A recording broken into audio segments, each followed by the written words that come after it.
Bonjour à tous et bienvenue dans ce nouvel épisode d'En écho dans le texte, le podcast des études économiques de BNP Paribas.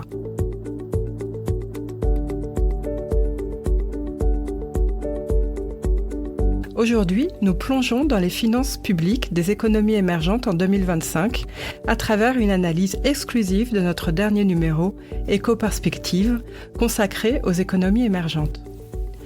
Entre croissance solide mais ralentie, endettement public croissant et marge de manœuvre budgétaire réduite, quels sont les défis et les leviers pour ces pays ? C'est ce que nous allons explorer ensemble. Je suis Claire Dizarny et pour en parler, je reçois Hélène Drouot, spécialiste de l'Amérique latine, et Luc Aplet, qui suit de près l'Afrique subsaharienne. Bonjour et bienvenue à tous les deux. Bonjour Claire. Commençons par la bonne nouvelle. Hélène, comment se porte la croissance globale des pays émergents ?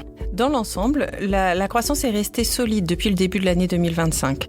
Pour notre échantillon de 28 pays émergents, le produit intérieur brut agrégé a progressé d'un peu plus de 1% en rythme trimestriel au premier puis au deuxième trimestre 2025. Pour l'ensemble de 2025, on s'attend à une croissance moyenne du PIB réel légèrement supérieure à 4%, on attend 4,1%, et qui reste finalement très proche de la moyenne de 2024, qui était de 4,2%. Quels ont été les moteurs de la croissance dans le contexte actuel de fortes tensions commerciales ? Eh bien, l'assouplissement des conditions financières et surtout le dynamisme des exportations ont été les principaux soutiens à la croissance depuis le début de l'année. Contrairement à ce qui avait été anticipé, le commerce mondial a, au moins sur la première partie de l'année, plutôt bien résisté au choc tarifaire américain. D'abord, grâce aux achats anticipés, c'est-à-dire avant l'application effective de la hausse tarifaire, et ensuite, et surtout, grâce à la réorganisation des flux commerciaux. C'est-à-dire ? Eh bien, si on prend l'exemple de la Chine, un des principaux pays visés par l'augmentation des droits de douane américains, malgré le choc tarifaire, les exportations chinoises ont augmenté de 6% en glissement annuel sur les 9 premiers mois de 2025, en se redéployant vers des marchés tiers, de manière à contourner les droits de douane, mais également en diversifiant les partenaires commerciaux afin de compenser les parts de marché perdues aux États-Unis. Et par ailleurs, la demande mondiale de produits électroniques liée au boom des investissements dans l'intelligence artificielle a fortement soutenu les exportations, particulièrement dans les pays de l'ASEAN. Les semi-conducteurs sont exemptés de droits de douane américains pour le moment. Abordons maintenant la question de la politique monétaire. À quel soutien pouvons-nous nous attendre ? Eh bien, dans une très grande majorité de pays, et à l'exception notable du Brésil, le ralentissement progressif de l'inflation a permis aux banques centrales de baisser leur taux directeur depuis le début 2025. L'assouplissement devrait se poursuivre en 2026 et le Brésil et la Hongrie devraient entamer un cycle d'assouplissement. Mais les baisses de taux seront très probablement de moindre ampleur que ce que l'on a observé en 2025. D'abord parce que le rythme de désinflation est inégal. Et ensuite parce que, bien qu'elle soit contenue à court terme, la volatilité des flux de capitaux pourrait s'intensifier, notamment en Inde ou en Indonésie, ou bien dans certains pays d'Amérique latine, au Pérou, en Colombie ou au Brésil par exemple, puisqu'il y a des élections en 2026. L'assouplissement monétaire va se poursuivre mais ralentir. Lucas, y a-t-il d'autres facteurs qui risquent de freiner la croissance ? Alors oui, tout à fait. En fait, une contrainte importante qui risque de peser sur la croissance dans les prochaines années est d'ordre budgétaire. Pour la plupart des pays, la dette publique et les déficits budgétaires se situent actuellement à des niveaux nettement plus élevés qu'en 2019, c'est-à-dire avant la crise du Covid. Les gouvernements ont besoin de freiner cette hausse du ratio d'endettement, mais ça va devenir de plus en plus difficile dans les prochaines années, selon le FMI, parce que l'écart entre le taux d'intérêt effectif sur la dette et le taux de croissance du PIB va se rapprocher de zéro, voire s'inverser et devenir positif pour certaines économies émergentes. C'est le fameux effet boule de neige qui s'aggrave. Vous dites que pour certains pays, la différence entre taux d'intérêt effectif et croissance nominale devient positive. Vous pensez à quel pays en particulier ? Alors, selon le FMI, l'écart donc entre le coût d'emprunt et la croissance deviendrait positif entre 2026 et 2030 pour le Brésil, le Mexique, l'Afrique du Sud et la Colombie.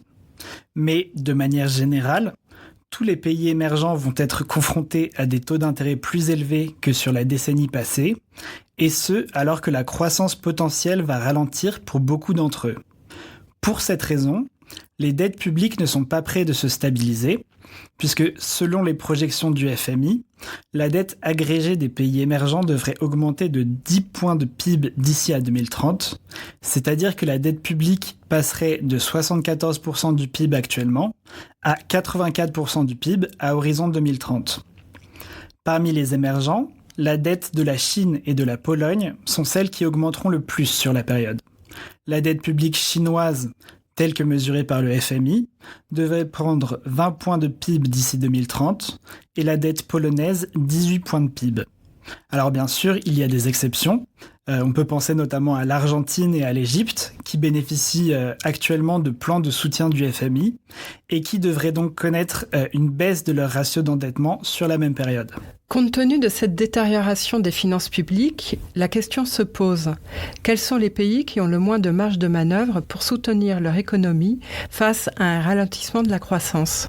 On a des pays comme le Mexique, l'Argentine, l'Égypte et la Roumanie, pour lesquels les marges de manœuvre sont quasiment inexistantes. Donc ces pays ont connu une dette publique qui a augmenté rapidement et qui est désormais élevée. Ils continuent d'enregistrer des déficits budgétaires conséquents qui sont gonflés par une charge d'intérêt sur la dette qui est préoccupante.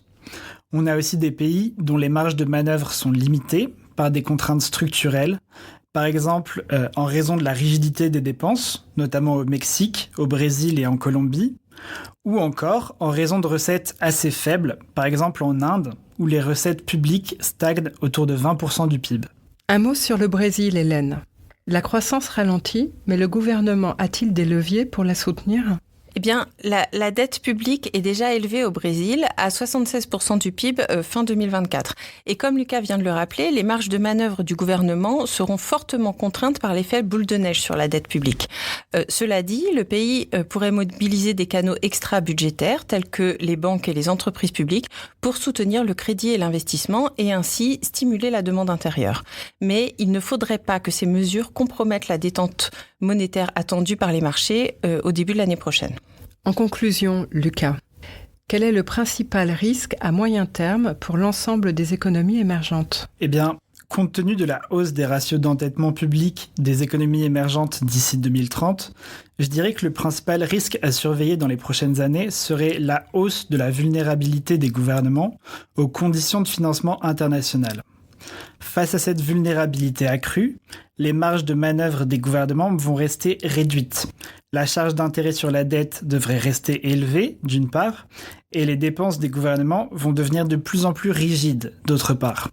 Cela va laisser moins de place aux dépenses d'investissement dans les infrastructures et l'innovation, qui seront pourtant nécessaires pour soutenir le potentiel de croissance et, in fine, contenir la hausse de l'endettement public. Je vous remercie, Hélène et Lucas, pour ces éclairages très complets.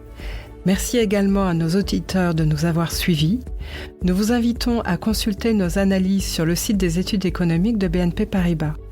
Nous vous recommandons particulièrement notre nouveau numéro d'Éco-Perspective, une publication consacrée aux économies émergentes. Tous les liens sont en description. À très bientôt pour un nouveau numéro d'En Écho dans le texte.